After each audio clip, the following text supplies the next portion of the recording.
Hello everyone, welcome to your first class on the number system. और आज हम जो नंबर सिस्टम के सम्स करेंगे, these are very important in various government exams, जैसे कि एसएससी हो गया, सीजीएल, सीएचएसएल, जीडी, या फिर आप और भी बहुत ऐसे गवर्नमेंट एग्जाम्स होते हैं जहाँ पे आपको ये क्वेश्चन सॉल्व करने के लिए आएंगे।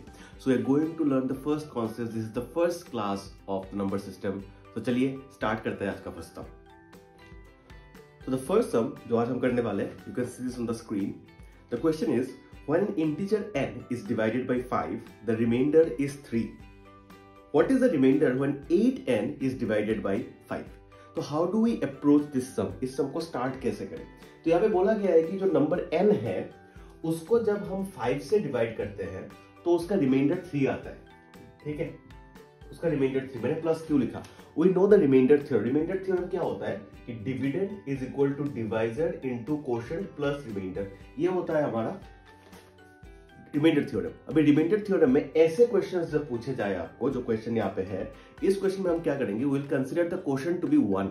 ठीक है, क्वोशंट को 1 पकड़ते हैं ताकि हमारा सम करना बहुत आसान हो जाए। ठीक है, आप ऐसे अगर कोई और मेथड ट्राई करोगे तो सम बहुत लंबा हो जाएगा, तो इसलिए हम क्या करते हैं, हम क्वोशंट को 1 पकड़ लेते हैं। तो ये मेरा डिविडेंड है, dividend is equal to divisor मेरा 5 है, क्वोशंट को मैंने 1 पकड़ लिया, तो मेरा नंबर क्या बन जाएगा, नंबर बन जाएगा 5 + 3 हो गया 8। ठीक है, तो मेरा नंबर जो है वो 8 बन गया। अभी क्या करना है, नाउ द क्वेश्चन इज कि what is the remainder when 8n is divided by 5। तो 8n को हमें 5 से डिवाइड करना है, तो 8n का वैल्यू कितना आ जाएगा, 8n हो जाएगा 8 × 8 तक मतलब 64। और 64 को जब हम 5 से डिवाइड करेंगे तो ये पता है कि 64 से पहले 5 से डिवाइड करेंगे तो 60 तक जाएगा, 60 तक जाएगा तो बाकी कितना बच जाएगा, 4 बच जाएगा। तो रिमाइंडर मेरा कितना हो जाएगा, 4 हो जाएगा, सॉरी 4 हो जाएगा। So that's how you solve questions like this. बहुत सिंपल है, और ऐसे ही बहुत सारे सिंपल क्वेश्चंस नहीं, कॉम्प्लिकेटेड क्वेश्चंस हम बहुत सिंपली सॉल्व करेंगे यहाँ पे। ठीक है, this is our first sum, hope you understood. Let's move on to the next one. अभी आप देखो, ये सेकंड सम है, देखने में बहुत डरावना लग रहा है बट हम बहुत इजीली कर लेंगे, it will be really easy. So the question is 2 to the power 18 - 1 is divisible by which number.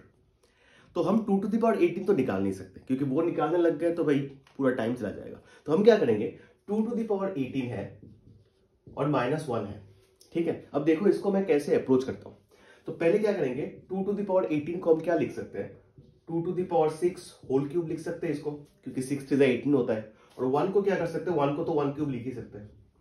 ठीक है ना, तो अभी ये क्या फॉर्मूला आ गया, ये a³ - b³ हो गया। अभी a³ - b³ का जो फॉर्मूला होता है वो क्या होता है, वो होता है a - b a² + ab + b²। तो हमें पूरा फॉर्मूला नहीं चाहिए, हम बस फर्स्ट पार्ट लेंगे कि 2 to the power 6 - 1 ये हो गया a - b, उसके बाद मेरा आएगा a² + ab + b², जो भी हो। सो नाउ हमने क्या किया, दो टर्म्स को हमने दो फैक्टर्स में चेंज कर दिया। अभी ये जो नंबर आएगा ये किससे डिविजिबल होगा, ये इससे डिविजिबल हो जाएगा, राइट। ये जिस नंबर से डिविजिबल होगा वो पूरा नंबर डिवाइड करेगा, क्योंकि ये तो एक फैक्टर है। जैसे मैंने बोला कि आपको कि 75 किससे डिविजिबल होता है, तो मैंने इसको ऐसे लिखा कि 75 को हम लिख सकते हैं 5 ×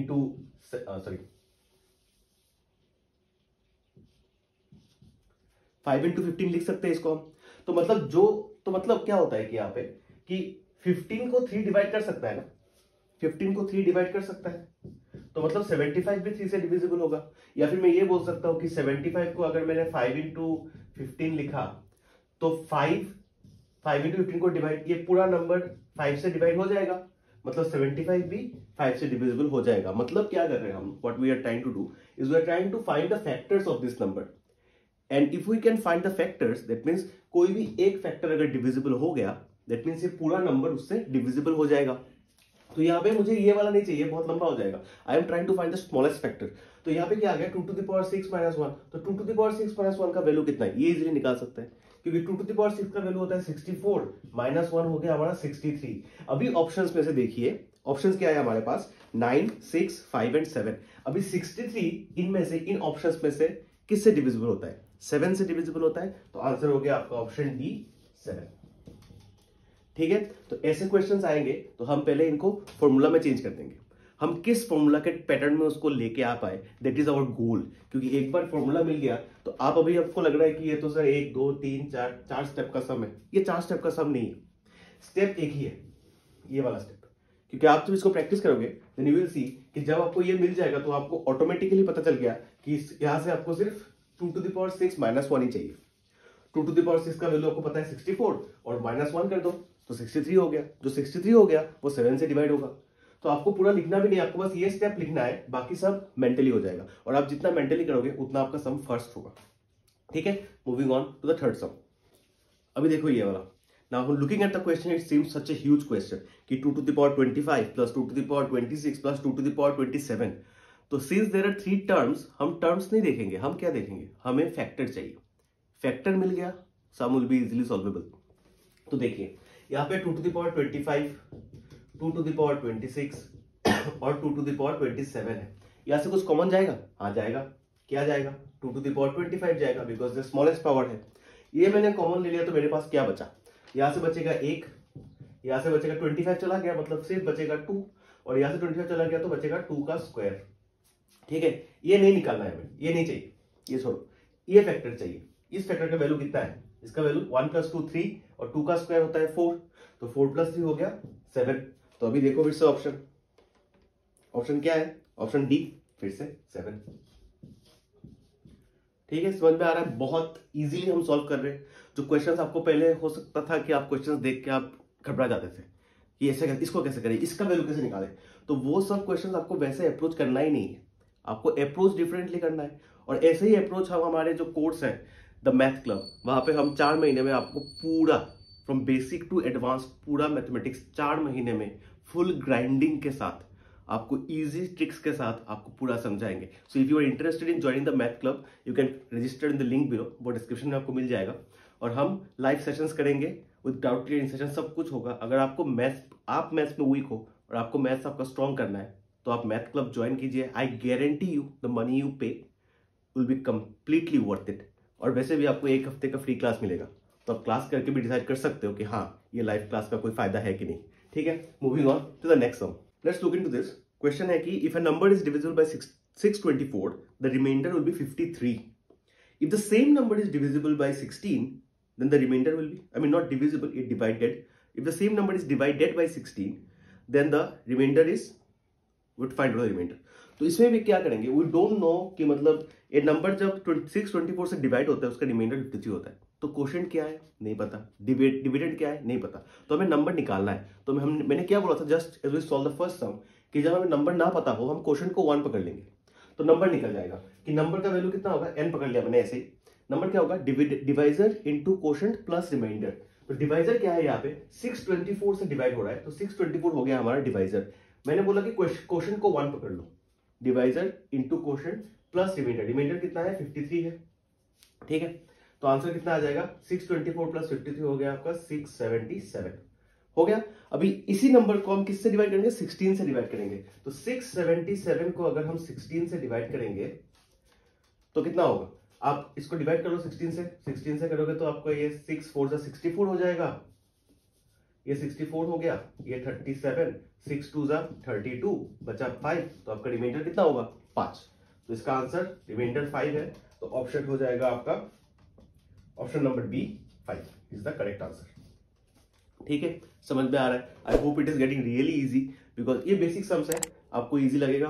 तो हम एडवांस सम्स जब करेंगे तो आपको और इजी लगेगा। ठीक है, फाउंडेशन स्ट्रॉन्ग कीजिए, जितना स्ट्रॉन्ग फाउंडेशन होगा आपका उतना आपका एडवांस सम्स करने मजा आएगा। Maybe some of you are watching this video who already know how to solve this sums, but I still want you to understand कि आप जितना बेसिक स्ट्रॉन्ग करोगे ना, आपका हायर लेवल सम्स उतना ईजी होगा। एक बिल्डिंग का अगर फाउंडेशन अच्छा ना हो तो बिल्डिंग आप बहुत बड़ा कर दोगे तो बिल्डिंग गिर जाने वाला है। तो हमें गिरना नहीं है, बेसिक स्ट्रॉन्ग्स करते हैं, बिल्डिंग्स बहुत ऊपर जाएगा। Moving on to the next sum of the class. So you can look at the question कि the divisor is 24 times the quotient and 8 times the remainder. If the quotient is 18 then the dividend is, बहुत easy sum है, बहुत easy. I think you can solve it by yourself also. तो यहाँ पे जो दिया हुआ है कि हमारा जो नंबर है the divisor is 24 times the quotient, तो जो डिवाइजर होगा वो 24 इंटू क्वोशिएंट होगा। और क्वोशिएंट देखिए आप क्वेश्चन में दिया हुआ है, द क्वोशिएंट इज 18, तो डिवाइजर का वैल्यू कितना हो जाएगा 24 into 18, because it is 24 times the quotient. तो हो गया, and 8 times the remainder. और यही जो वैल्यू है ये 8 times the remainder है, तो यहां से मैं रिमाइंडर निकाल सकता हूं. रिमाइंडर कितना आ जाएगा?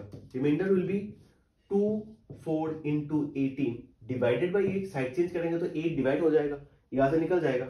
ये 3 हो गया आपका 54. तो हमें क्या चाहिए? देन द डिविडेंड इज, तो आपको भी डिविडेंड चाहिए. तो डिविडेंड का वैल्यू क्या होगा? डिविडेंड, सॉरी, फॉर्मूला क्या होता है? Divisor into quotient plus remainder. तो आपके पास डिवाइजर क्या है? हाँ, तो डिवाइजर आपका हो गया अभी 24 इंटू 18, ये आपका डिवाइजर. क्वोशिएंट कितना हो गया? क्वोशिएंट आपका है 18 प्लस रिमाइंडर. प्लस रिमाइंडर आपका हो गया 54, जिसका आंसर आपको मिल जाएगा 7830. ठीक है, ये आपका डिवाइजर था, ये डिवाइजर, ये आपका क्वोशिएंट था 18. क्वोशिएंट तो 18 क्वेश्चन में दिया गया है, और रिमाइंडर आपका निकला 54, तो 54 निकल गया. इसका सम करेंगे तो हम कितना मिल जाएगा? 7830. ठीक है, यहाँ पे आपको कैलकुलेशन करना पड़ेगा. कैलकुलेशन कैसे फास्ट करते हैं उनका वीडियोस मेरे चैनल में है, I link it down in the description. आपको कार्ड में मिल सकता है कि मल्टीप्लिकेशन फास्ट कैसे करते हैं. वो सब ट्रिक्स आप सीखोगे तो यहाँ पे आपको बहुत फायदा होने वाला है. ठीक है, तो I hope you have understood today's class. We have solved a few sums, और हमने अप्रोच सीखा है कि कोई सम करने में उसको अप्रोच क्या होना चाहिए. If the approach is right then you can solve any sum very easily. ठीक है, अब देखो, प्रैक्टिस करो.